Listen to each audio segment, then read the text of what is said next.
juste tous mourir et c'est horrible de se dire qu'ils sont encore innocents et ils se doutent de rien. Oui, c'est presque inimaginable. Je trouve assez hallucinant que juste là, il y ait des gens qui se soient fait brûler. Je trouve ça vraiment horrible et scandaleux qu'il se soit passé. Auschwitz, 28 novembre 2012. Ces témoignages sont ceux de jeunes collégiens genevois. Comment leur expliquer qu'ici, pendant la Deuxième Guerre mondiale, plus d'1 million de personnes, juives pour la plupart, ont été méticuleusement exterminées par les nazis? Comment les nouvelles générations vivent-elles ce chapitre de l'histoire de l'humanité? Pour obtenir les réponses, nous avons suivi ces jeunes collégiens en visite à Auschwitz, de l'aéroport de Genève, en passant par Cracovie, jusqu'au camp d'extermination de Birkenau, ses chambres à gaz et ses fours crématoires, jusqu'au camp de concentration d'Auschwitz I et sa fameuse enseigne Arbeit macht frei. 6h30, décollage de l'aéroport de Genève. La CICAD organise ce voyage depuis près de 10 ans. Et cette année, les records de fréquentation ont été battus. 220 personnes se sont inscrites. Les élèves du collège Moser sont à l'arrière. Avant de voir l'innommable, chacun se rassure comme il peut. On ne peut pas dire qu'on se réjouit d'y aller, mais il faut le prendre, je pense, de façon enrichissante plutôt que de façon tragique. Mais on s'attend au pire, je pense. On s'attend vraiment à quelque chose de très très difficile. Enfin, Auschwitz, c'est celui que tout le monde connaît.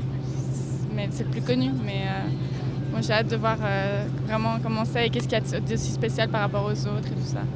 Nina est allemande. Pour elle, ce voyage est un peu spécial. Je me sens pas coupable, mais il y a quand même une petite partie qui me dit que être allemand, dans ce sens-là, c'est pas la meilleure chose. 8h15, arrivée à Cracovie. Le voyage se poursuit en bus, direction Auschwitz, situé à moins d'1 heure de route. Pour les enseignants, l'objectif pédagogique n'est pas simple. Ici, on a un devoir encore plus pressant. Comment expliquer l'inexplicable?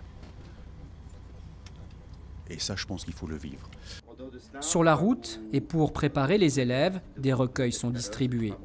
Dans ces pages, plusieurs témoignages de survivants. Et en même temps, dans le bus, un film documentaire est projeté sur les écrans. Il y a 10 ans, Adolf Hitler prenait le pouvoir. En ce soir historique, à travers Berlin, les colonnes des SS et des SA défilèrent devant le Führer.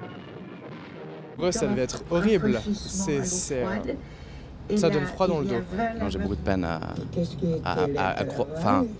à penser que ça existait. J'ai beaucoup de peine à m'imaginer ça. Je me dis c'est horrible.